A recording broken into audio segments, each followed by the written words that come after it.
Menantu perempuan saya berkata, dia sudah lama meninggal, menanggapi pertanyaan saya tentang waktu pemakaman putra saya. Ia sudah dimakamkan dalam upacara sederhana yang hanya dihadiri oleh teman-teman dekatnya. Ia menelepon saya dengan panik. Seminggu kemudian, bagaimana Anda memengaruhi hidup saya? Saya senang Anda ada di sini. Saya bisa melihat seberapa jauh narasi saya telah berkembang jika Anda mengikutinya sampai akhir dan meninggalkan komentar tentang kota yang Anda lihat dari sana. Telepon berdering saat saya sedang di dapur menyiapkan bunga. Blaine menyukai bunga lili putih sejak ia masih kecil. Saya membelinya dengan harapan bisa mengantarkannya ke rumah sakit. Ia stabil, menurut dokter, dan masih ada waktu. Saya menjawab, "Halo," sambil masih memegang tangkai bunga lili. Opal. Nola tidak terdengar seperti istri yang sedang berduka. Suaranya datar dan tanpa jiwa. Saya menelepon untuk menanyakan tentang pengaturan pemakaman. Jantung saya berhenti berdetak. Jari-jari saya menjatuhkan bunga lili itu ke lantai linoleum. Pemakaman? Pemakaman yang mana? Menurut dokter, Blaine, kapan terakhir kali kau bicara dengan dokter? Opal. Ia berbicara dengan nada kasar dan frustrasi, seolah-olah aku mengganggunya dengan pertanyaan-pertanyaan yang tak ada gunanya. Aku terbata-bata, pikiranku berputar. Kemarin pagi, Dr. Henderson bilang operasinya berjalan lancar, dan Blaine sudah istirahat. Itu 2 hari yang lalu. Ia memotongku. Blaine meninggal kemarin malam. Komplikasi akibat infeksi. Dapur berputar di sekelilingku. Aku mencengkeram meja dapur begitu erat hingga buku-buku jariku memutih. Tidak, itu bukan kenapa kau tidak meneleponku. Kenapa tidak ada yang aku mencoba menelpon? Suaranya tidak terdengar hangat. Tidak ada penghiburan bagi seorang ibu yang baru tahu putranya meninggal. Kau tidak menjawab. Aku meraih ponselku, dengan panik menelusuri panggilan tak terjawab. Tidak ada. Tidak ada panggilan dari Nola. Tidak ada panggilan dari rumah sakit. Ponselku terus bersamaku, menunggu kabar tentang putraku. Tidak ada panggilan tak terjawab darimu, bisikku. Ya, mungkin ponselmu mati. Tidak penting sekarang. Aku bisa mendengarnya bergerak, mungkin sedang mengemas atau mengatur sesuatu. Selalu mengatur, selalu mengendalikan. Intinya, aku perlu tahu jam berapa yang cocok untukmu untuk pemakaman.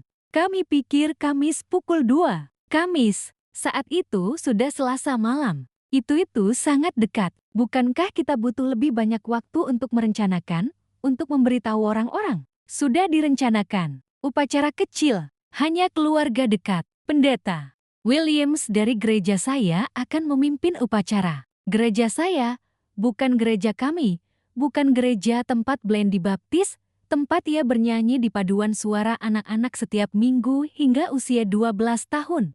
Gerejanya, tempat saya tak pernah diterima. Nola, kumohon, bisakah kita bicarakan ini? Aku tahu kau juga berduka, tapi Blaine adalah putraku. Aku perlu menjadi bagian dari suaranya berubah dingin, jika itu mungkin. Aku sudah berpikir, dan sejujurnya, mungkin lebih baik kau tidak datang. Kata-kata itu menghantamku seperti pukulan fisik. Aku benar-benar mundur, pinggulku membentur meja dapur. Apa yang baru saja kau katakan? Kau dengar aku. Akan terlalu emosional, terlalu rumit. Blaine tak akan menginginkan keributan di pemakamannya. Sebuah keributan. Seolah-olah seorang ibu yang berduka atas anak tunggalnya adalah sebuah keributan. Seolah-olah kehadiranku di pemakaman putraku sendiri tidak pantas. Nola, kau tidak bisa serius. Dia putraku, anakku satu-satunya. Dia suamiku. Dan sejujurnya, Opal, kemana saja kau selama 5 tahun terakhir?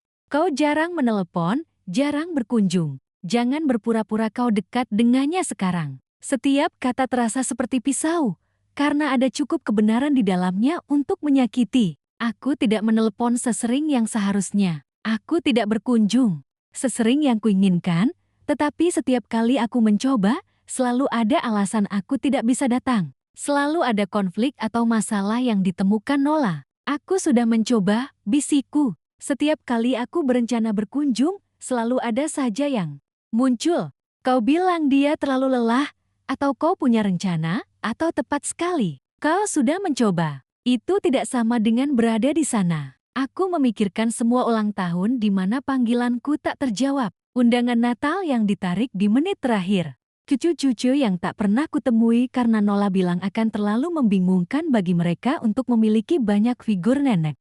Tunggu, kucu, anak-anak, tanyaku tiba-tiba. Anak-anak Blaine, setidaknya aku seharusnya anak apa? Suara Nola benar-benar bingung sekarang. 2 tahun lalu dia bilang kau sedang hamil. Lalu tahun lalu dia bilang bayinya sudah bisa berjalan dan Nola tertawa. Benar-benar tertawa. Opal, kami tidak pernah punya anak. Aku tidak tahu apa yang Blaine katakan padamu. Tapi kami memutuskan untuk tidak punya anak bertahun-tahun yang lalu. Karierku, masalah kesehatannya, kami bahagia hanya berdua. Kebohongan. Itu cerita-cerita rumit yang Blaine ceritakan padaku tentang anak-anak khayalannya. Foto-foto yang dia tunjukkan padaku yang pasti anak orang lain. Kenapa dia berbohong tentang hal seperti itu? Aku tidak mengerti, gumamku. Begini, Opal, aku tidak punya waktu untuk ini sekarang. Aku harus menyelesaikan pemakaman. Kebaktiannya hari Kamis pukul 2 di rumah duka Peterson di Maple Street. Kalau kau benar-benar bersikeras datang, terserah, tapi tetaplah tenang, oke?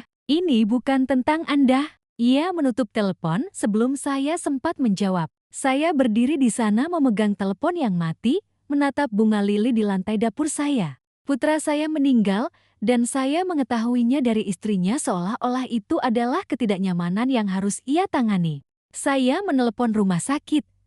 Tangan saya gemetar saat menekan nomor. Street, Mary's, ada yang bisa saya bantu? Saya menelepon tentang putra saya, Blaine Morrison. Dia adalah pasien di sana, dan saya diberitahu izinkan saya mengalihkan Anda ke informasi pasien. Musik tunggu terdengar riang, bersemangat, sama sekali tidak sesuai dengan apa yang saya rasakan. Akhirnya, seseorang menjawab, Bu, maaf, tapi kami tidak punya catatan Blaine Morrison yang menjadi pasien di sini dalam 6 bulan terakhir. Itu tidak mungkin benar. Dia menjalani operasi 2 hari yang lalu, Dokter. Henderson adalah dokter bedahnya. Kami tidak punya dokter. Henderson. Di staf, Bu, Anda yakin rumah sakit yang Anda tuju? Saya menutup telepon, pikiran saya berputar. Blaine dirawat di rumah sakit mana? Kenapa saya pikir itu Street Mary's? Percakapan dengannya beberapa minggu terakhir samar-samar dalam ingatan saya. Apakah saya berasumsi rumah sakit yang mana?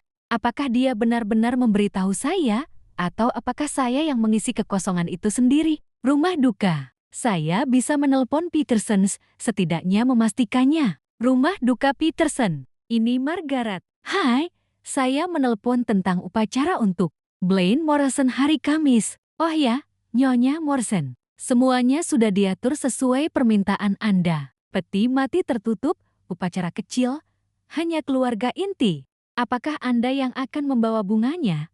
Atau kami yang mengurusnya? Saya bukan Nyonya Morrison, kataku perlahan. Saya Opal Morrison, Ibu Blaine. Hening di ujung sana. Lalu, oh, astaga, saya turut berduka cita, Nyonya Morrison, menantu perempuan. Anda secara khusus mengatakan bahwa daftar tamu sudah final dan tidak ada anggota keluarga tambahan yang akan hadir. Saya berasumsi dia bilang saya tidak akan datang. Dia bilang itu akan terlalu sulit bagi Anda, bahwa Anda lebih suka berduka. Secara pribadi, saya turut prihatin atas kebingungan ini. Terlalu sulit bagi saya. Seolah-olah melihat putra saya dimakamkan akan lebih sulit daripada tidak hadir sama sekali. Kebaktiannya pasti hari Kamis pukul 2, tanya saya. Sebenarnya, ada perubahan. Nyonya Morrison menelepon 1 jam yang lalu dan memindahkannya ke besok pukul 10 pagi. Dia bilang sesuatu tentang keinginannya untuk segera menyelesaikannya demi semua orang. Besok, Rabu pagi, kurang dari 12 jam dari sekarang. Dia telah memindahkan acara pemakaman putraku dan bahkan tidak repot-repot memberitahuku. Aku menutup telepon dan duduk di kursi dapur, menatap bunga lili di lantai. Di pagi hari, saat aku mungkin sedang minum kopi dan membaca koran, anakku satu-satunya akan dimakamkan. Istrinya, wanita yang secara sistematis menyingkirkanku dari hidupnya, akan menjadi satu-satunya orang di sana untuk mengucapkan selamat tinggal. Tapi mungkin itulah yang diinginkannya. Mungkin itu memang rencananya sejak dulu. Kesadaran itu menghantamku bagai oris. Aku mungkin tidak akan pernah tahu di mana putraku dimakamkan. Aku tidak tidur malam itu. Sebaliknya, aku duduk di kamar. Tidur lama Blaine, dikelilingi foto dan kenangan, mencoba menyatukan semuanya ketika semuanya berantakan. Kamar itu tak tersentuh sejak dia pindah 12 tahun yang lalu. Trofi bisbolnya masih berjajar di rak. Ijazah kuliahnya tergantung miring di dinding tempat dia meletakkannya dengan tergesa-gesa sebelum wisuda. Kapan aku kehilangan nak? Tidak tiba-tiba. Lebih seperti menyaksikan seseorang menghilang dalam gerakan lambat. Begitu perlahan hingga kau tak menyadarinya sampai mereka benar-benar pergi. Aku mengambil foto dari nakasnya. Blaine di usia 26, menyeringai di samping pengantin barunya. Nola tampak berseri-seri dalam gaun pengantinnya, lengannya melingkari pinggangnya dengan posesif. Aku ingat hari itu dengan jelas karena itu pertama kalinya aku merasa seperti orang luar dalam kehidupan putraku sendiri. Bu, aku perlu bicara dengan ibu tentang pengaturan tempat duduk, kata Blaine 3 hari sebelum pernikahan. Suaranya terdengar menyesal, tidak nyaman. Nola pikir mungkin lebih baik ibu duduk di baris kedua, bukan di depan. Baris kedua. Aku berusaha menjaga suaraku tetap ringan, penuh pengertian. Tapi sayang, aku ibu dari pengantin pria. Aku tahu. Hanya saja keluarga Nola lebih besar dan mereka sudah merencanakan ini selama berbulan-bulan. Neneknya harus duduk di depan karena kursi rodanya. Dan tentu saja, salah saya. Saya tidak ingin menjadi ibu mertua yang sulit sebelum saya menjadi seorang ibu mertua. Apapun yang membuat Nola bahagia. Tapi itu menyakitkan. Dan jika dipikir-pikir lagi, itu adalah yang pertama dari banyak konsesi kecil yang akhirnya menjadi pengucilan total. Saya meletakkan foto itu dan mengambil foto lainnya. Wisuda SMA Blaine. Dia berseri-seri, topinya miring, lengannya merangkul bahu saya. Saat itu, saya adalah seluruh dunianya. Ayahnya telah pergi ketika Blaine berusia 8 tahun, dan kami hanya berdua selama bertahun-tahun. Kami adalah satu tim. Bu, ibu mempermalukan saya, katanya hari itu. Tapi dia tertawa. Bahagia, hadir. Kapan itu berubah? Kapan saya menjadi sumber rasa malu, alih-alih sumber kebanggaan? Saya mengeluarkan kalender lama saya dari tahun setelah pernikahannya. Membolak-balik halaman. Itu dia. Tulisan tangan saya menandai setiap kunjungan yang direncanakan. Setiap makan malam yang dibatalkan. Setiap alasan. 15 Maret, kunjungi Blaine. Dibatalkan. Nola kena flu. Tanggal 22 April, makan malam Paskah. Pindah ke rumah orang tua Nola. Tanggal 3 Juni, ulang tahun Blaine. Kami akan merayakannya minggu depan. Kami tidak pernah melakukannya. Tanggal 17 Agustus, kunjungan akhir pekan. Adik Nola berkunjung, mungkin bulan depan. Polanya begitu jelas sekarang. Bagaimana mungkin saya tidak menyadarinya saat itu? Setiap kali saya mencoba membuat rencana dengan putra saya, Nola punya alasan mengapa rencana itu tidak berhasil. Selalu sopan, selalu meminta maaf, selalu dengan penjelasan masuk akal yang tidak bisa saya bantah. Maafkan aku, Opal, katanya di telepon, suaranya semanis madu. Blaine hanya kelelahan karena pekerjaan. Kau tahu betapa kerasnya dia bekerja untuk promosi itu? Mungkin nanti kalau situasinya sudah tenang. Atau, aku berharap kau menelpon kemarin. Kami baru saja membuat rencana dengan teman-teman kuliahku. Mungkin akhir pekan depan. Dan favorit saya, Blaine merasa agak kewalahan akhir-akhir ini. Dokter bilang dia perlu mengurangi stres. Kunjungan keluarga bisa sangat melelahkan, ya kan? Kunjungan keluarga. Seolah-olah bertemu ibunya sendiri adalah beban, bukan kebahagiaan. Aku menemukan ponselku dan menelusuri kembali pesan-pesan teks. Bertahun-tahun dengan Blaine. Perubahan nadanya perlahan tapi tak terelakkan. 3 tahun lalu. Sayang ibu, tak sabar bertemu ibu hari Minggu. 2 tahun lalu.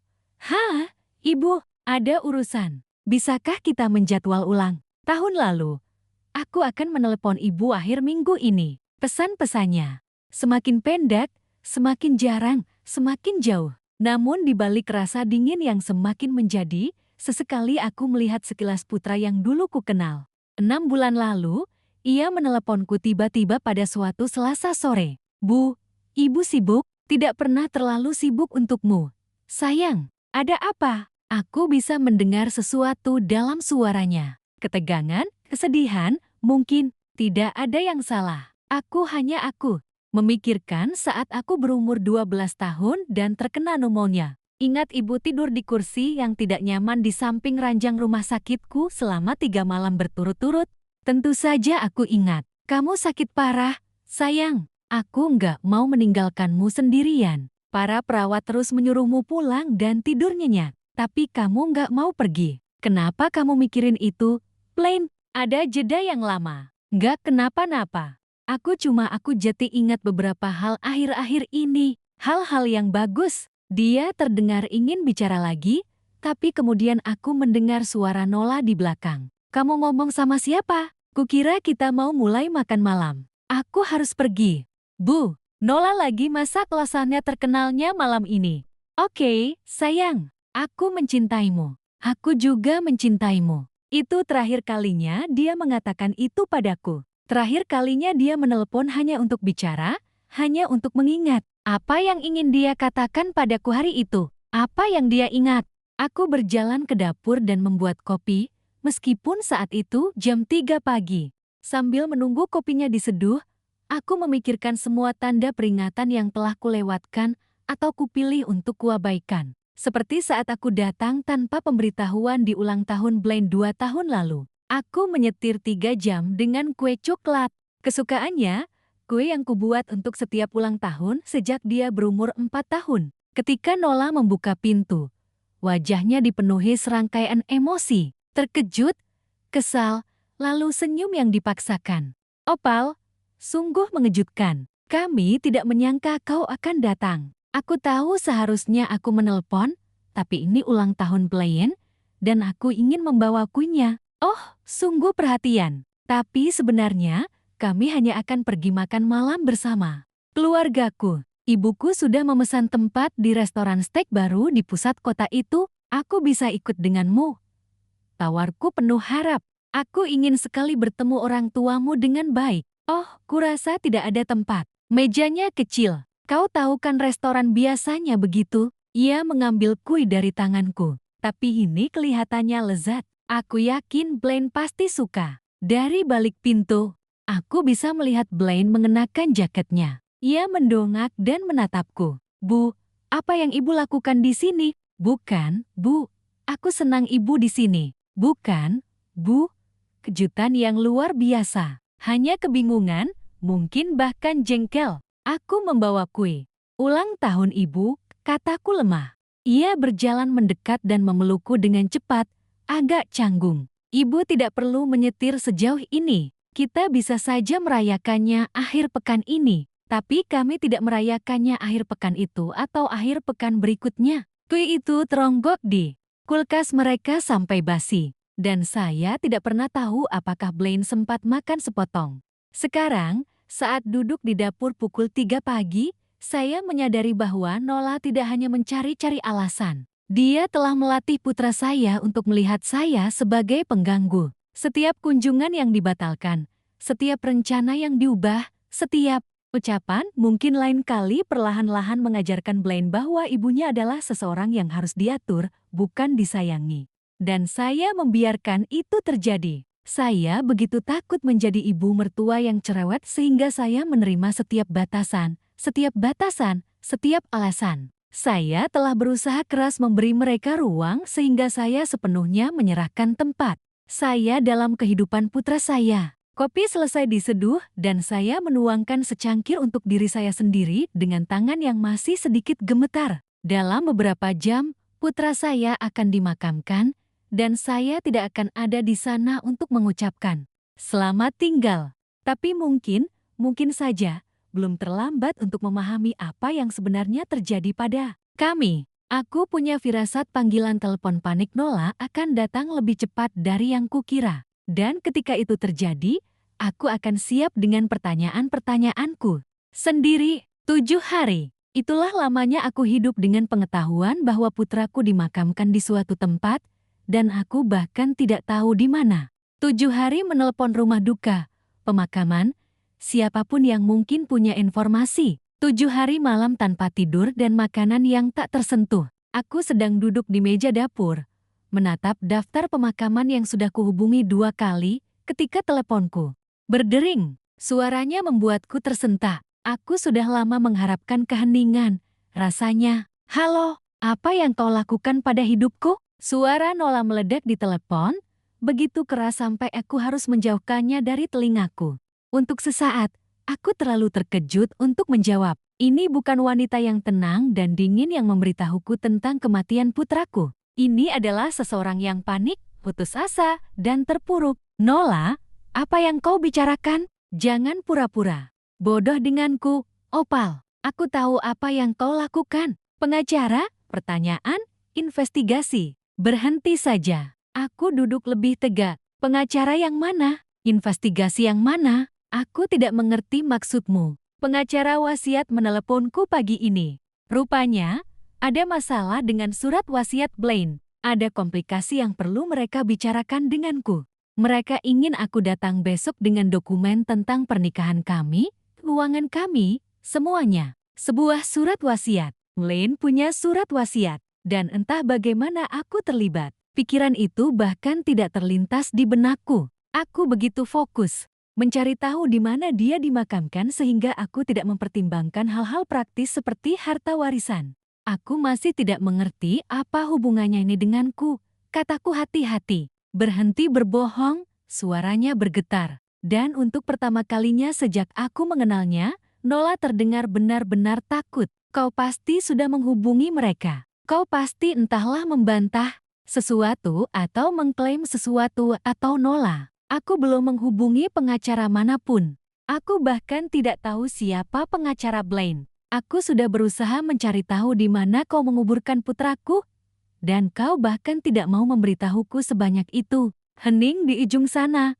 Lalu, pelan, pemakaman Riverside, seksi C, Kafling 2. 47. Informasi yang sangat kuinginkan diberikan kepadaku seperti renungan. Aku menuliskannya dengan tangan gemetar. "Terima kasih," bisikku. "Jangan berterima kasih dulu." Suaranya mulai terdengar tajam. "Dengar, Opal, kurasa kita perlu bicara langsung. Ada beberapa hal tentang Blaine. Hal-hal yang tidak kau mengerti." "Hal-hal apa?" "Tidak lewat telepon. Bisakah kau datang hari ini?" Aku melihat alamat yang kutulis. Pemakaman Riverside. Setelah 7 hari tak tahu, akhirnya aku bisa pergi menemui putraku. Tapi kepanikan Nola sungguh menarik. Apa yang membuatnya begitu ketakutan? "Aku akan datang setelah mengunjungi pemakaman." "Tidak," kata itu terucap tajam, putus asa. "Sebelumnya, datanglah ke sini dulu, Opal. Ini penting." Ada sesuatu dalam suaranya yang belum pernah kudengar sebelumnya. Kerapuhan, bahkan mungkin ketakutan. Setelah bertahun-tahun terkurung, kini ia membutuhkanku. Ironi itu tak luput dari perhatianku. Aku akan sampai di sana sejam lagi. Rumah itu tampak sama dari luar. Rumah pinggiran kota yang rapi tempat putraku tinggal dan meninggal tanpa sepengetahuanku. Tapi ketika Nola membuka pintu, ia tampak seperti orang yang berbeda. Rambutnya yang biasanya rapi diikat ke belakang dengan ekor kuda yang berantakan. Wajahnya pucat dan lesu, dan ia mengenakan pakaian kusut yang tampak seperti habis tidur. "Masuk," katanya, sambil minggir. "Kau mau kopi? Aku baru saja membuatkan." Kesopanannya terasa dipaksakan, putus asa. Aku mengikutinya ke dapur, tempat aku tak pernah disambut sebelumnya. Meja-meja dapur penuh dengan kertas-kertas, dokumen hukum berserakan di mana-mana. "Nola, ada apa?" Ia menuangkan kopi dengan tangan yang sedikit gemetar. "Pengacara itu bilang Blaine mengubah surat wasiatnya 3 bulan lalu." 3 bulan? Opal, suaranya melemah, menatap cangkir kopinya. "Sekitar waktu dia apa?" "Sekitar waktu dia mulai bertanya tentangmu. Tentang kenapa kau tak pernah mengunjungiku, kenapa kau tak pernah menelepon lagi." Dia menatapku, matanya merah, padam. Kukatakan padanya, "Kau sudah sibuk dengan hidupmu sendiri, bahwa kau tak ingin diganggu oleh kami lagi. Kebohongan itu terasa seperti ikatan fisik di antara kami. Aku merasakan amarah membuncah di dadaku. Tetapi ada sesuatu dalam ekspresinya yang membuatku menahan diri. Tapi rupanya, lanjutnya, dia tidak percaya padaku. Pengacara itu bilang Blaine menyewa detektif swasta. Cangkir kopiku membeku setengah jalan ke bibirku. Apa? Detektif swasta. Untuk menyelidiki apa yang terjadi di antara kalian berdua. Untuk mencari tahu kenapa kau tiba-tiba berhenti berusaha menjalin hubungan dengannya. Aku meletakkan cangkirku dengan hati-hati. Dan apa yang ditemukan detektif ini? Wajah Nola meringis. Catatan telepon, dokumentasi setiap rencana, setiap undangan yang diubah, setiap alasan yang kubuat untuk menjauhkanmu. Pesan teks yang kukirim dari ponsel Blaine saat dia bekerja, memberitahumu bahwa dia terlalu sibuk untuk menemuimu. Email-email yang kusadap dan kuhapus sebelum dia sempat melihatnya. Ruangan itu terasa berputar di sekelilingku. Kau mengirim pesan berpura-pura menjadi Blaine. Hanya beberapa kali. Katanya cepat, seolah itu membuatnya lebih baik, dan hanya ketika aku tahu dia kewalahan dengan pekerjaan, ketika bertemu denganmu pasti akan membuatnya stres. Aku melindunginya dari ibunya sendiri. Kau tidak mengerti? Katanya, suaranya meninggi. Saat pertama kali kami menikah, kaulah satu-satunya yang dibicarakannya. Ibu ini, ibu itu. Setiap keputusan harus melewatimu. Setiap rencana harus melibatkanmu. Aku merasa seperti menikah dengan kalian.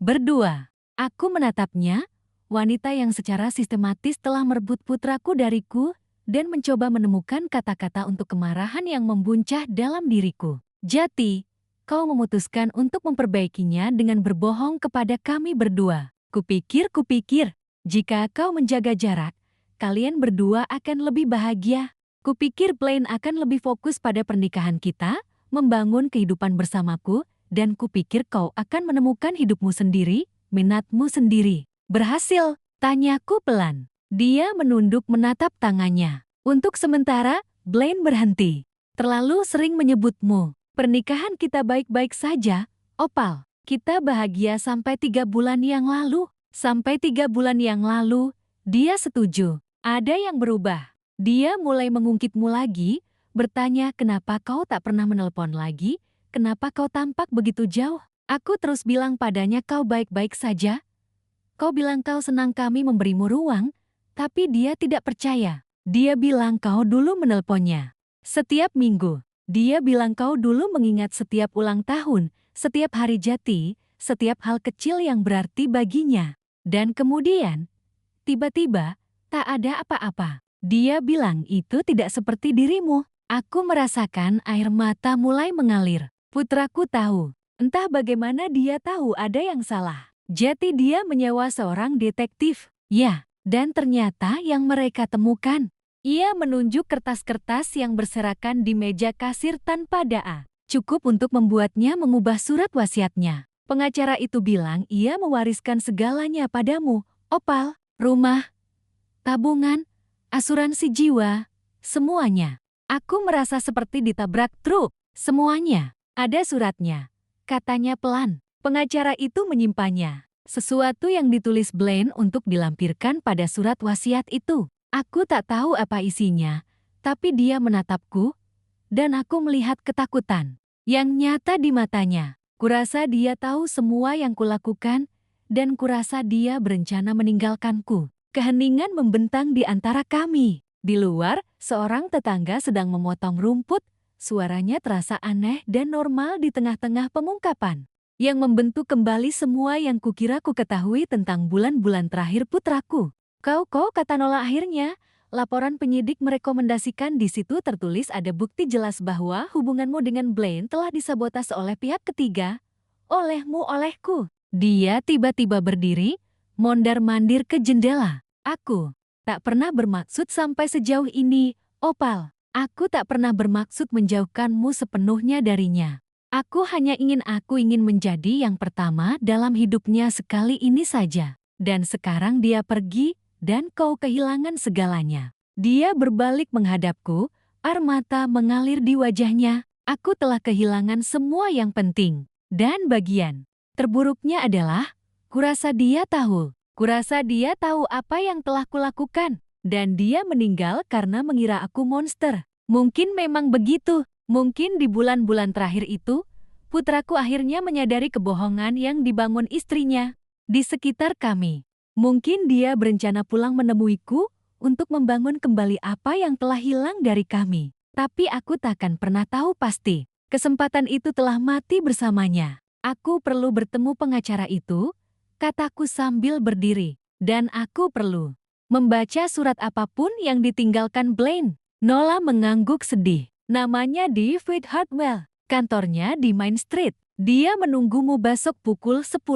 Saat aku berjalan menuju pintu, dia memanggilku. Opal, apa yang akan kau lakukan dengan rumah ini? Maksudku, tentang segalanya. Aku berbalik menatapnya, wanita yang telah merampas waktuku bersama putraku selama bertahun-tahun, yang telah memutarbalikkan kebohongan menjadi kebenaran hingga baik Blaine maupun aku tidak tahu lagi apa yang nyata. Aku belum tahu, kataku jujur, tapi aku akan mencari tahu persis apa yang putraku ingin aku ketahui. Pintu tertutup di belakangku, dan untuk pertama kalinya dalam 7 hari, aku punya tempat yang kubutuhkan. 2 tempat, sebenarnya. Pemakaman Riverside untuk akhirnya mengucapkan selamat tinggal, dan kantor pengacara untuk menemukan apa yang putraku tinggalkan untukku selain uang dan harta benda. Aku punya firasat surat Blaine akan mengubah segalanya. Pemakaman itu sunyi, kecuali suara angin yang menembus pepohonan. Bagian C. Petak 247. Sebuah nisan granit sederhana dengan nama putraku, tanggal-tanggalnya, dan tidak ada yang lain. Tidak ada suami tercinta, tidak ada putra yang berbakti, hanya namanya dan pengingat yang gamblang bahwa 34 tahun tidaklah cukup. Aku berlutut di samping makam, lututku terbenam ke dalam tanah yang lunak, dan meletakkan bunga lili putih yang kubawa, bunga yang sama yang ada di dapurku ketika Nola menelpon untuk memberitahuku bahwa dia pergi. Maafkan aku, sayang, bisikku. Maafkan aku karena tidak ada di sana. Maaf aku tidak berjuang lebih keras untuk tetap berada dalam hidupmu. Angin semakin kencang, menggoyang dedaunan di atas kepala. Dan sesaat, aku hampir bisa mendengar suaranya. Bu, ibu terlalu khawatir. Itulah yang biasa ia katakan saat kecil. Dan aku akan merengek-rengek karena lututku leset dan perasaan terluka. Aku tinggal di sana selama 1 jam, menceritakan semua yang telah kupelajari. Semua yang kuharapkan kulakukan secara berbeda. Ketika akhirnya aku berdiri untuk pergi, entah bagaimana aku merasa lebih ringan. Tidak sembuh. Itu akan butuh waktu, tetapi tidak lagi menanggung beban berat karena tidak tahu di mana dia berada. Kantor David Hartwell adalah semua yang kau harapkan. Dari seorang pengacara kota kecil, kayu gelap, kursi kulit, dinding berjajar buku-buku hukum yang tampak seperti baru saja dibaca. Dia lebih muda dari yang kukira, mungkin 40 tahun, dengan mata yang ramah di balik kacamata berbingkai kawat. Nyonya Morrison, terima kasih sudah datang. Silakan duduk. Aku duduk di kursi di seberang mejanya, dompetku tergenggam erat. Di pangkuanku seperti baju zirah. Harus kuakui, katanya sambil menarik sebuah berkas tebal dari laci mejanya. Selama 30 tahun berpraktik hukum, aku belum pernah melihat situasi seperti ini. Nola bilang Blaine baru-baru ini mengubah surat wasiatnya. 3 bulan yang lalu, tepatnya. Tapi bukan hanya surat wasiatnya saja yang diubah. Dia juga menyewa detektif swasta dan meninggalkan instruksi khusus tentang bagaimana hartanya akan ditangani. Dia membuka berkas itu dan mengeluarkan beberapa dokumen. Sebelum kita membahas detailnya, dia meninggalkan ini untukmu. Dia menyerahkan sebuah amplop tertutup dengan namaku tertulis dengan tulisan tangan Blaine yang familiar. Tanganku gemetar saat menerimanya. Maukah kau membacanya sebentar secara pribadi? Aku mengangguk, tak mampu berkata-kata. Dia melangkah keluar dari kantor, menutup pintu pelan di belakangnya. Aku menatap amplop itu cukup lama sebelum dengan hati-hati merobeknya. Surat itu setebal 4 halaman, ditulis dengan tinta biru di atas kertas polos. Tulisan tangan Blaine selalu rapi dan teliti, tetapi tulisannya terlihat terburu-buru di beberapa bagian, seolah-olah dia sedang terburu-buru menulis. Bu, begitulah awalnya, dan aku terpaksa berhenti membaca sejenak untuk menyeka air mataku. Kalau ibu membaca ini, berarti aku sudah pergi, dan David telah mengikuti instruksiku untuk memastikan ibu menerima surat ini. Aku tak tahu berapa banyak waktu yang tersisa. Para dokter tidak optimistis dengan operasi berikutnya, tapi aku ingin kau tahu kebenaran tentang apa yang terjadi di antara kita. Aku menyewa detektif swasta 6 minggu yang lalu karena ada yang tidak beres. Kau menghilang dari hidupku begitu lambat sehingga awalnya aku hampir tidak menyadarinya, tapi kemudian aku menyadari kita belum pernah benar-benar mengobrol selama lebih dari setahun.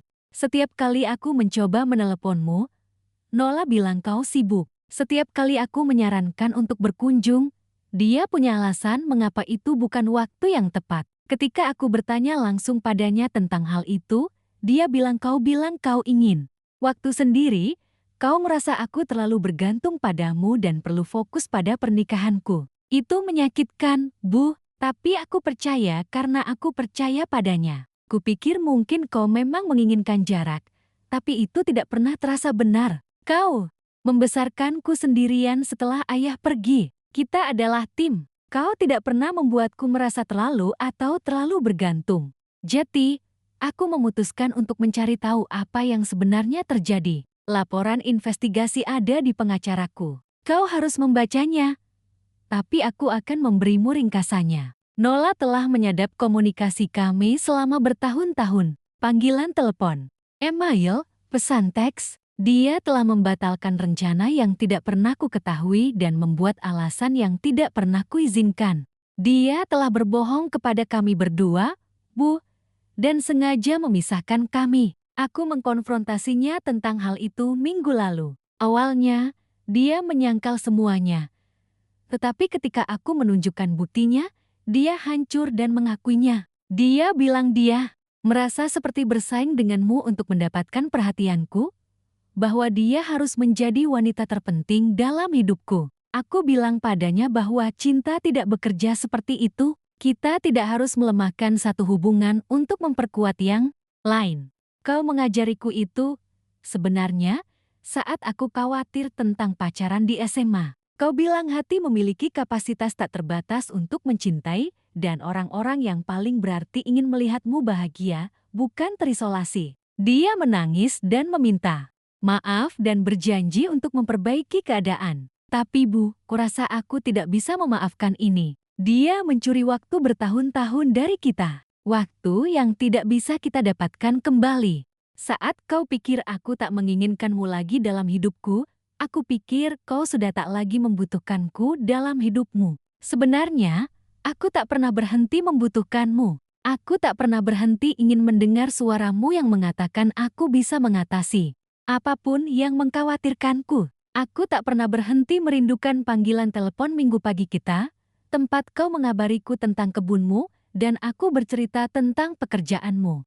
Aku tak pernah berhenti bangga menjadi putramu. Aku mewariskan segalanya padamu karena kau adalah keluargaku. Keluargaku yang sesungguhnya, bukan karena darah, tapi karena cinta. Karena kaulah yang ada saat aku mimpi buruk, yang mengajariku menyetir, yang datang ke setiap pertandingan bisbol, bahkan saat kau bekerja shift ganda. Aku juga mewariskan sesuatu yang lain padamu, kekuasaan untuk memutuskan apa yang terjadi pada Nola. Dia belum tahu tentang surat wasiat itu. Dia pikir semuanya akan datang dengan sendirinya. Jika kau ingin menafkahinya, kau bisa. Jika kau ingin memastikan dia diurus, itu pilihanmu. Namun jika Anda ingin dia menghadapi konsekuensi atas perbuatannya, itu juga pilihan Anda. Saya tahu ini memberikan beban pada Anda yang tidak seharusnya Anda pikul. Tapi aku percaya penilaianmu lebih dari penilaian siapapun. Dan saya tahu apa pun keputusan Anda akan datang dari sudut pandang kebijaksanaan, bukan balas dendam. Maafkan aku, Bu. Maafkan aku telah membiarkan dia membodohiku begitu lama. Maaf aku tidak mempercayai instingku lebih awal. Maafkan aku tidak bisa menyampaikannya kepadamu secara langsung. Aku cinta kamu. Aku selalu mencintaimu. Tidak ada yang dilakukan Nola yang mengubah hal itu. Bahkan ketika aku tidak mengerti apa yang sedang terjadi, kamu adalah ibu terbaik yang bisa aku minta. Dan aku bangga menjadi anakmu. Tolong jangan biarkan rasa bersalah memakanmu. Anda tidak melakukan kesalahan apapun. Kamu mencintaiku sebagaimana seharusnya seorang ibu mencintai anak-anaknya sepenuhnya, tetapi tidak secara posesif. Kecemburuan dan manipulasi Nola bukan salahmu dan juga bukan salahku. Jalani hidupmu, Bu. Berbahagialah dan mungkin kadang-kadang ketika Anda sedang bekerja di kebun atau membuat kopi jelek yang sangat Anda sukai, pikirkan saya dan tersenyumlah daripada menangis. Semua cintaku, Blaine. Panjang. S. Aku menyembunyikan kunci brankas kita di kaleng kopi tua di dapurmu yang kamu gunakan untuk uang receh saat aku tumbuh dewasa. Ada sesuatu di dalam sana yang kuingin kau miliki. Aku membaca surat itu 3 kali sebelum David mengetuk pelan dan kembali ke kantor. Wajahku basah oleh air mata, tapi rasanya berbeda dengan air mata yang kutangisi selama seminggu terakhir. Ini bukan air mata kesedihan dan kebingungan. Ini air mata kelegaan, cinta, hubungan yang tak pernah benar-benar putus. Putramu sangat teliti, kata David lembut, lalu duduk kembali di kursinya. Laporan penyelidik swasta cukup rinci. Catatan telepon, log email, bahkan pernyataan saksi dari teman dan tetangga yang memperhatikan pola kunjungan yang dibatalkan. Dan perubahan rencana, dia mengeluarkan dokumen lain. Harta itu sangat besar. Rumah yang nilainya kurang lebih $300.000, rekening tabungannya $180.000, dan polis asuransi jiwa senilai $500.000. Semuanya terserah Anda. Hampir $1 juta yang Nola harapkan, mungkin sudah direncanakan. Ada juga ini. Dia menyodorkan sebuah amplop kecil padaku. Petunjuk untuk mengakses brankas. Putramu sangat spesifik sehingga kamu harus mengunjunginya sendirian kalau kamu sudah siap. Aku memikirkan tentang kunci yang dia sebutkan, tersembunyi di dalam kaleng kopi di dapurku. Setelah bertahun-tahun, dia ingat kalang Maxwell House yang konyol itu, tempat aku biasa menyimpan uang untuk makan siang sekolahnya. Apa kewajiban hukumku kepada Nola? Aku bertanya. Secara hukum, tidak ada. Dia tidak mempunyai klaim atas harta warisan itu. Blaine tidak meninggalkan apapun untuknya. Dan Texas bukanlah negara bagian yang merupakan milik komunitas jika menyangkut warisan. Dia berhenti sejenak. Tetapi perlu kukatakan bahwa dia menelpon kantor setiap hari sejak dia mengetahui tentang perubahan surat wasiat. Dia mengkhawatirkan keadaan keuangannya. Cukup prihatin untuk mengakui perbuatannya. Ya, dia mengakui beberapa hal. Tampaknya dia memahami bahwa tindakannya mempunyai konsekuensi. Dia sedikit mencondongkan tubuh ke depan. Nyonya Morrison, saya sudah membaca surat anak Anda dan laporan penyidik. Apa yang dilakukan terhadap Anda dan hubungan Anda dengan Blaine adalah tindakan yang disengaja dan kejam. Kamu punya hak untuk merasa marah. Aku memikirkan Nola yang sedang duduk di dapurnya, dikelilingi kertas-kertas, menyadari bahwa semua yang dia bangun melalui manipulasi dan kebohongan kini runtuh di sekelilingnya. Sebagian diriku merasa puas atas kepanikannya. Tapi sebagian lagi, bagian yang terdengar seperti suara Blaine, bertanya-tanya apa yang dia ingin aku lakukan. Aku butuh waktu untuk berpikir, kataku akhirnya, untuk memproses semua ini. Tentu saja, luangkan waktu sebanyak yang kamu perlukan. Kalau Anda sudah siap mengambil keputusan mengenai harta warisan, teleponlah saya. Dia menyerahkan kartu, namanya dan salinan semua dokumennya. Danai Morrison, putra Anda sering membicarakan Anda ketika dia menyiapkan pengaturan ini.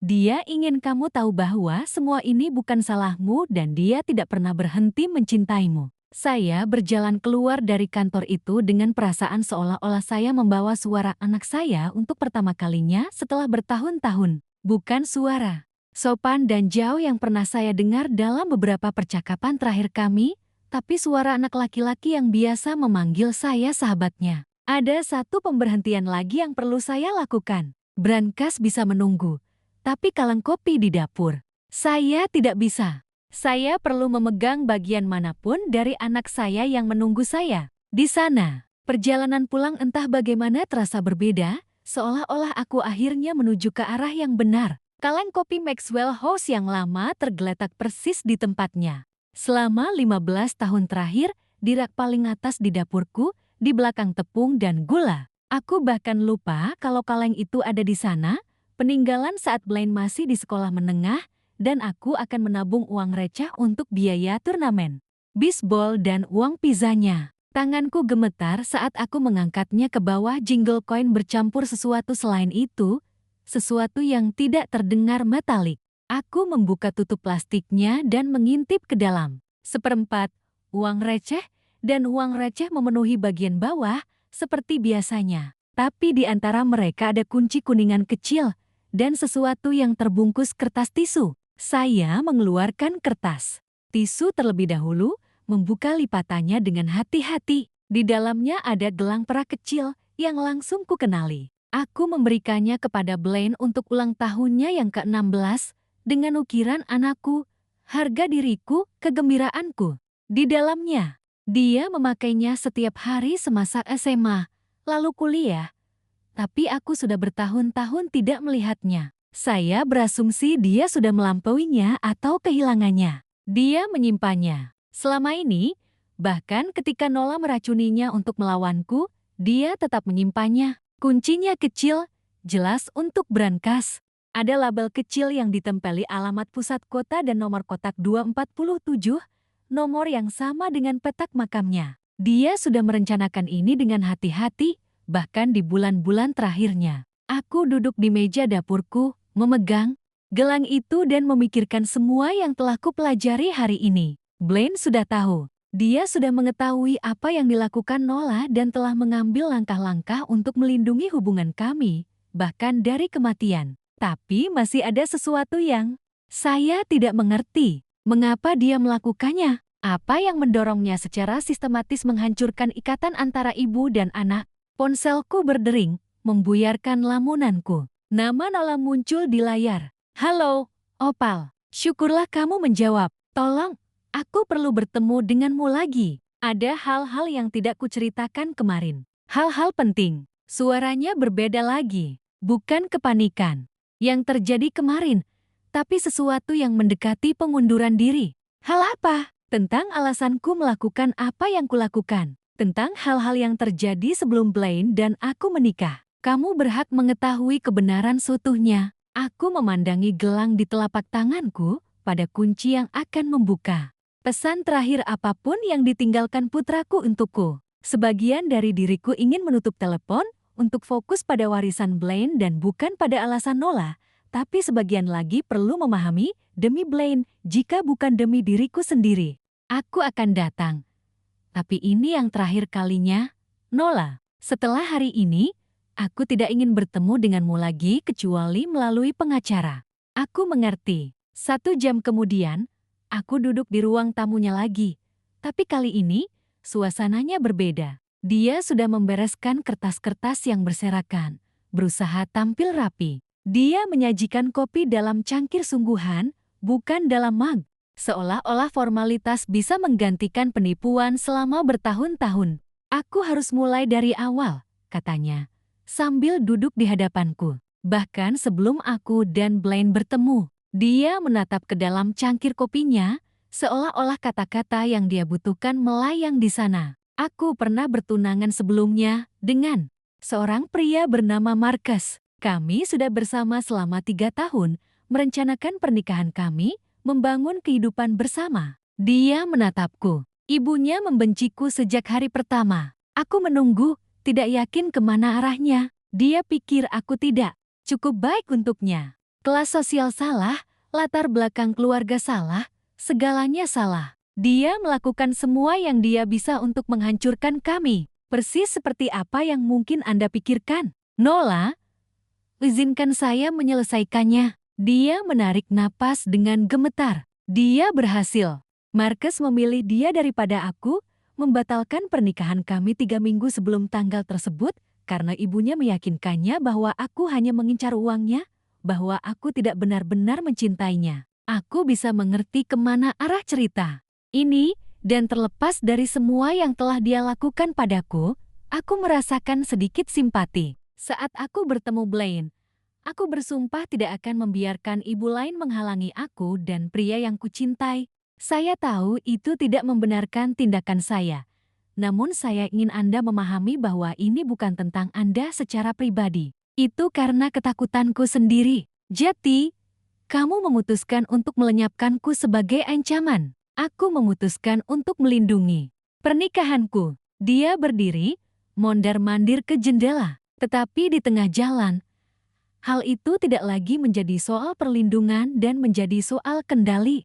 Saya senang menjadi satu-satunya wanita dalam hidup Blaine. Aku senang dia berpaling padaku untuk segala hal. Bahkan ketika kau bisa melihat bahwa hal itu menyakitinya, itulah masalahnya, Opal. Saya meyakinkan diri sendiri bahwa hal itu tidak menyakitinya. Setiap kunjungan yang dibatalkan, setiap telepon yang disadap, kukatakan pada diriku sendiri bahwa aku menyelamatkannya dari kekecewaan. Anda semakin tua. Anda memiliki hidup Anda sendiri. Mungkin kau benar-benar tidak ingin diganggu oleh kami lagi. Dia berbalik menghadapku, dan matanya kembali merah. Aku memaksakan diriku mempercayai kebohonganku sendiri sampai beberapa bulan terakhir ini, ketika Blaine mulai mengajukan pertanyaan-pertanyaan yang tak bisa kujawab. Saat dia mempekerjakan penyelidik itu, dia duduk kembali, bahunya merosot. Laporan itu tidak hanya mendokumentasikan apa yang telah kulakukan. Dokumen itu mendokumentasikan bagaimana hal itu berdampak pada Anda berdua. Apa maksud Anda? Catatan telepon Anda menunjukkan lusinan panggilan ke rumah kami yang tidak dijawab. Email yang Anda kirimkan telah saya hapus sebelum Blaine dapat melihatnya. Kartu ulang tahun dan hadiah Natal yang saya cegat dan saya buang. Suaranya pecah. Penyelidik bahkan berbicara dengan tetangga Anda. Mereka bilang kamu berhenti bicara tentang Blaine karena itu membuatmu terlalu sedih. Aku teringat percakapan dengan Nay Patterson di rumah sebelah. Bagaimana aku akhirnya berhenti menyebut nama putraku karena setiap cerita berakhir dengan tapi dia terlalu sibuk untuk bertemu denganku sekarang. Masih ada lagi, lanjut Nola. Penyelidik mengetahui catatan medismu. Aku terdiam. Catatan medis apa? Tahun lalu, saat kamu menjalani operasi usus buntu darurat, kamu dirawat di rumah sakit selama 4 hari. Dia menatap langsung ke arahku. Kamu mencantumkan Blaine sebagai kontak daruratmu. Rumah sakit memanggilnya. Darahku menjadi dingin. Aku mengingat kejadian itu dengan jelas. Rasa sakit yang tiba-tiba dan mengerikan. Operasi yang terburu-buru, pemulihan yang lama. Aku sendirian sepanjang waktu karena aku berasumsi Blaine tidak mau diganggu dengan masalah kesehatan ibunya. Aku bilang padanya kamu baik-baik saja. Bisik Nola. Aku bilang padanya kamu secara khusus meminta untuk tidak diganggu, bahwa kamu punya teman yang menjagamu dan tidak ingin dia khawatir. Dia ingin datang. Dia berada di dalam mobilnya dalam perjalanan ke rumah sakit. Ketika saya menelponnya kembali dan memberitahunya bahwa Anda sudah keluar dari rumah sakit dan sedang beristirahat dengan nyaman di rumah bersama teman Anda Margaret. Dia menangis sekarang. Saya meyakinkan dia bahwa kehadirannya akan mempermalukan Anda, bahwa Anda secara spesifik mengatakan bahwa Anda tidak ingin dia melihat Anda terlihat sakit dan rentan. Saya memikirkan tentang 4 hari di rumah sakit. Bagaimana saya menatap langit-langit, bertanya-tanya apakah ada orang yang akan memperhatikan jika saya meninggal. Bagaimana saya meyakinkan diri sendiri bahwa inilah arti kemerdekaan seperti menangani semuanya sendirian karena anakmu yang sudah dewasa mempunyai kehidupannya sendiri yang perlu dikhawatirkan. Dia ingin ikut, ulangku, lebih pada diriku sendiri daripada pada dia. Setiap kali sesuatu terjadi padamu, dia ingin berada di sana. Saat kau jatuh dan pergelangan kakimu terkilir, saat mobilmu mogok di jalan raya, saat kau terserang penyakit pneumonia 2 musim dingin yang lalu, dia ingin membantu, tapi aku meyakinkannya bahwa kau tidak menginginkannya. Ruangan terasa seperti berputar. Selama ini aku berjuang sendirian, mengira anakku tidak peduli. Dia dijauhkan oleh kebohongan istrinya. Mengapa kamu memberitahuku hal ini sekarang?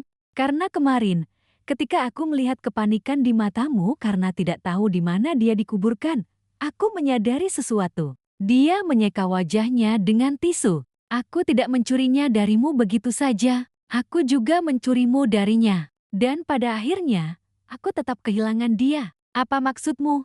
Malam sebelum dia masuk rumah sakit untuk operasi terakhirnya, dia memberitahuku bahwa dia akan meninggalkanku. Dia bilang dia tidak bisa tetap menikah dengan seseorang yang telah menjauhkannya dari ibunya selama bertahun-tahun. Dia bilang, dia akan meneleponmu setelah operasi dan menceritakan segalanya padamu. Aku memejamkan mata, membayangkan percakapan yang tidak akan pernah terjadi sekarang.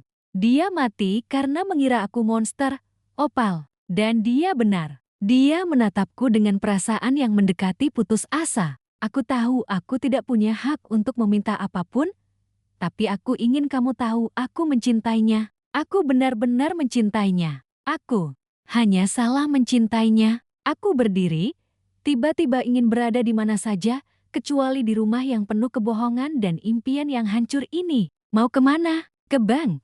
Untuk melihat apa lagi yang ingin anakku ketahui. Dia mengikutiku ke pintu. Opal, tunggu. Surat wasiat, warisan. Aku tahu aku tidak pantas mendapatkan apapun, tapi aku perlu bertanya rumah.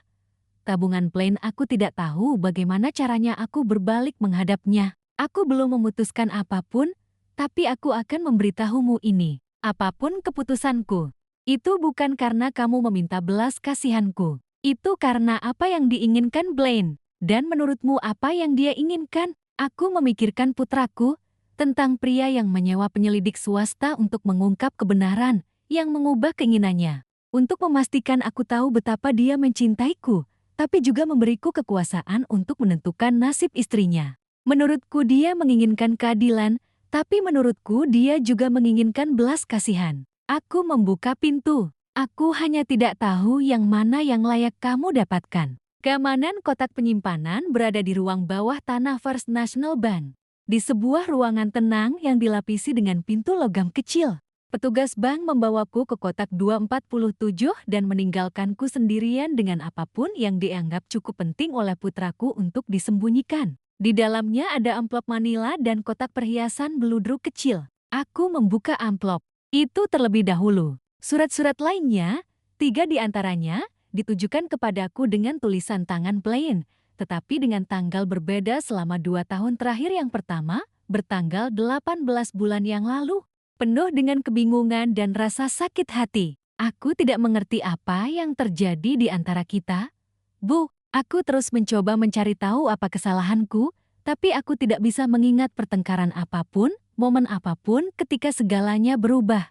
Yang kedua, dari 8 bulan lalu, menunjukkan kecurigaan yang semakin besar. Ada yang tidak beres. Nola selalu punya alasan saat aku ingin meneleponmu. Selalu menjadi alasan kenapa kita tidak bisa berkunjung. Aku mulai berpikir dia berbohong padaku tentang sesuatu. Surat ketiga tertanggal 6 minggu yang lalu, tepat pada saat dia menyewa penyelidik. Aku akan mencari tahu kebenarannya. Bu, jika selama ini dia memisahkan kita, aku akan memperbaikinya. Aku merindukanmu lebih dari yang bisa kukatakan.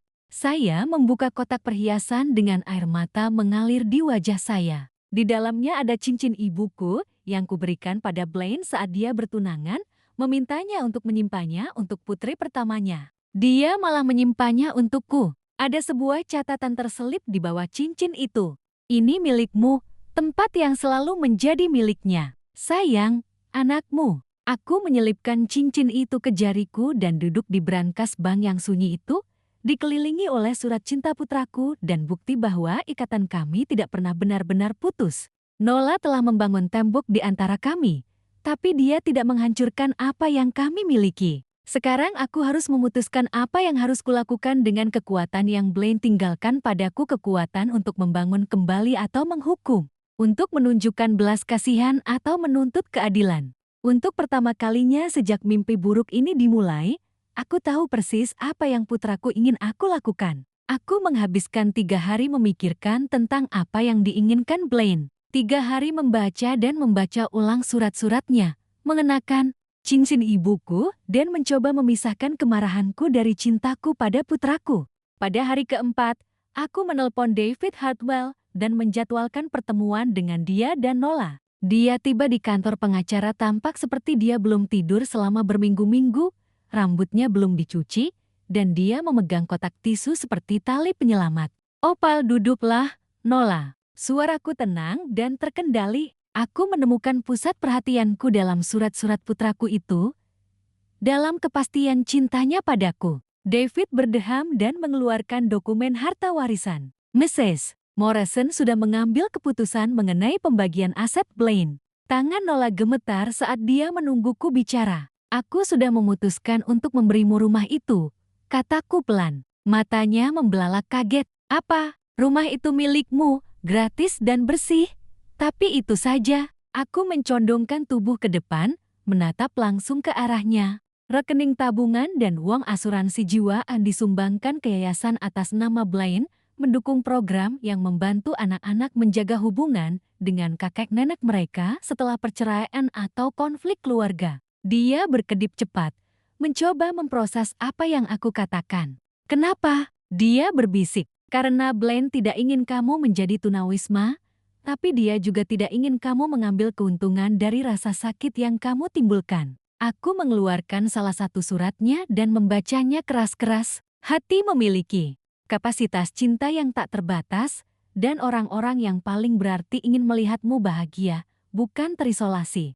Aku mengajarinya hal itu ketika dia berusia 17 tahun, khawatir tentang berkencan dengan pacar pertamanya. Dia tidak pernah melupakannya. Aku melipat surat itu dengan hati-hati dan mengembalikannya ke dompetku. Blaine memahami bahwa cinta bukanlah tentang kendali atau kepemilikan.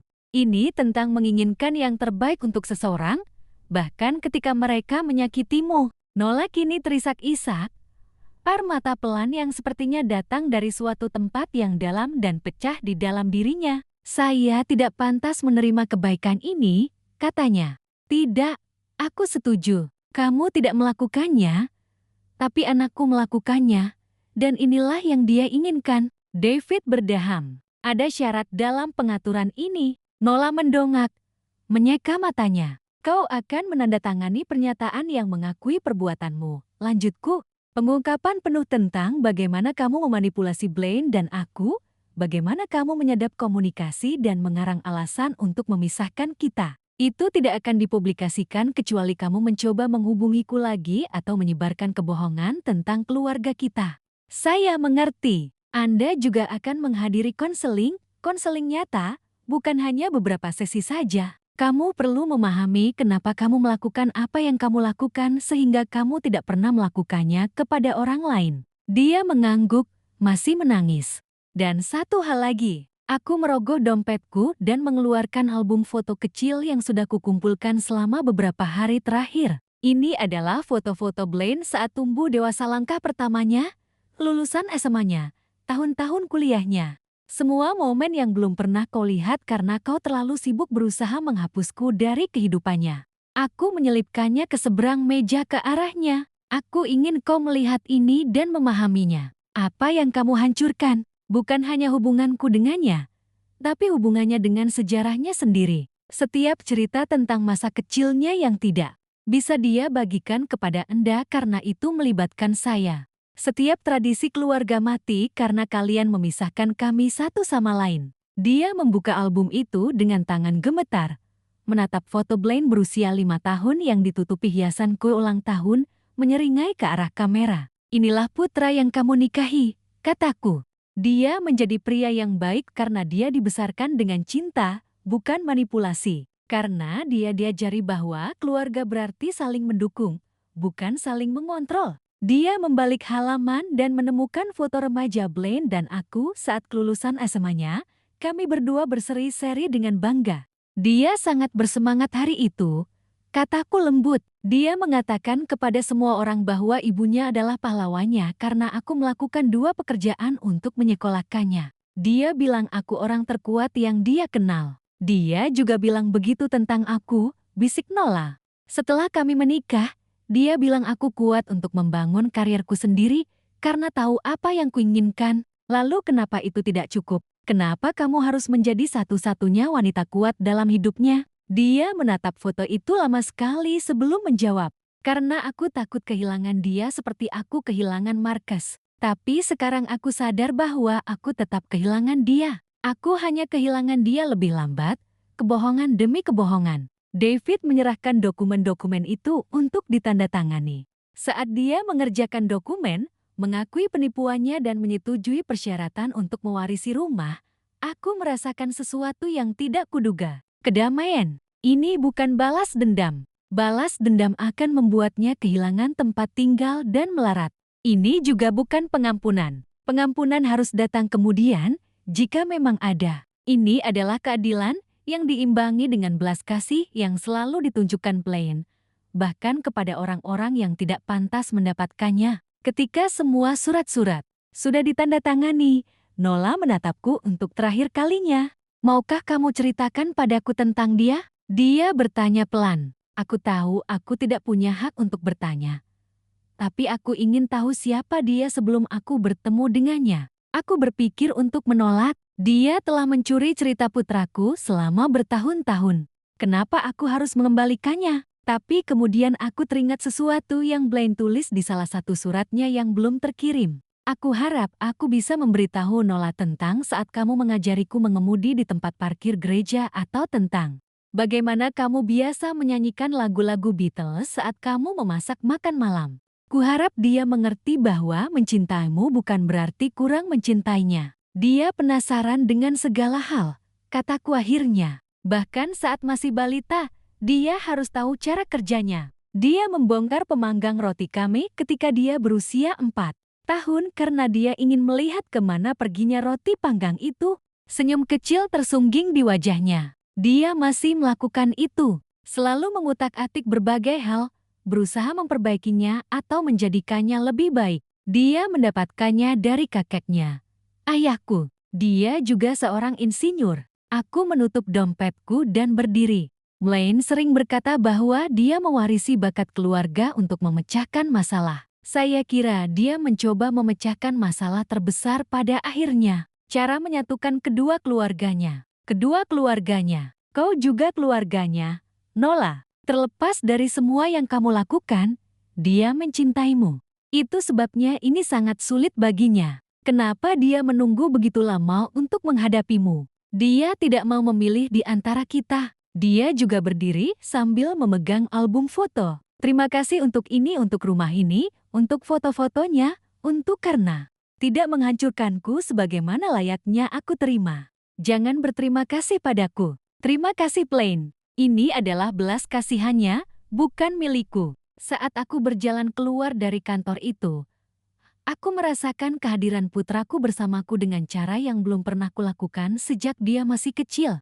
Bukan pria yang menjaga jarak dan sopan yang pernah kuajak bicara dalam beberapa panggilan telepon terakhir kami, tapi anak laki-laki yang biasa menggandeng tanganku saat menyeberang jalan dan mengatakan padaku bahwa dia mencintaiku setiap malam sebelum tidur. 6 bulan kemudian, aku menerima paket tak terduga melalui pos. Di dalamnya ada foto berbingkai Blaine yang belum pernah kulihat sebelumnya. Dia berusia sekitar 30, berdiri di dalam apa tampak seperti taman, menertawakan sesuatu di luar kamera. Di belakangnya ada catatan dari Nola. Aku menemukan ini di laci mejanya. Dia menyimpannya di samping komputernya di tempat kerja. Saya pikir kamu harus memilikinya. Terima kasih telah menunjukkan kepadaku seperti apa cinta sejati itu. Aku sedang belajar. Aku meletakkan foto itu di mantelku di samping yang lain dan tersenyum. Putraku benar tentang kapasitas hati yang tak terbatas. Bahkan hati yang patah pun tampaknya bisa belajar untuk mencintai dengan lebih baik. Fondasi yang kami dirikan atas nama Blaine telah membantu lusinan keluarga membangun kembali hubungan yang telah rusak karena manipulasi atau kesalahpahaman. Setiap laporan triwulanan yang kuterima mengingatkanku bahwa kematiannya, meskipun tragis, telah menjadi sesuatu yang berarti. Namun penyembuhan sesungguhnya terjadi pada minggu pagi yang tenang ketika aku bekerja di kebun, mengenakan pakaianku, cincin ibu dan memikirkan putraku, bukan tentang tahun-tahun yang hilang, tapi tentang cinta yang bertahan dari semua yang telah dilakukan Nola untuk menghancurkannya. Dia telah menemukan cara untuk pulang kepadaku, bukan secara langsung, tetapi dalam surat-surat yang dia tulis, uang yang dia tinggalkan untuk membantu keluarga lain, dan kedamaian yang dia berikan padaku dengan membiarkanku memilih belas kasihan daripada balas dendam orang tua adalah bukti bahwa mereka tidak pernah berhenti percaya pada hubungan yang membentuk mereka. Bahkan ketika hubungan itu tampak rusak dan tidak dapat diperbaiki lagi, saya masih merindukannya setiap hari. Saya selalu melakukannya, tapi aku tidak lagi menanggung beban berat memikirkan dia mati tanpa mencintaiku. Berkat hadiah terakhirnya, kebenaran tentang apa yang sebenarnya terjadi di antara kami, aku bisa mengingatnya sebagaimana dia ingin dikenang sebagai putraku, harga diriku, kegembiraanku, dan guru terhebatku tentang bagaimana cinta sejati bisa bertahan. Itu sudah cukup. Itu adalah segalanya. Sekarang, aku penasaran dengan kamu yang mendengarkan ceritaku. Apa yang akan kamu lakukan jika kamu berada di posisiku? Pernahkah Anda mengalami hal serupa? Beri komentar di bawah. Sementara itu, saya meninggalkan di layar terakhir 2 cerita favorit lainnya, dan mereka pasti akan mengejutkan Anda. Terima kasih sudah menonton sampai di sini.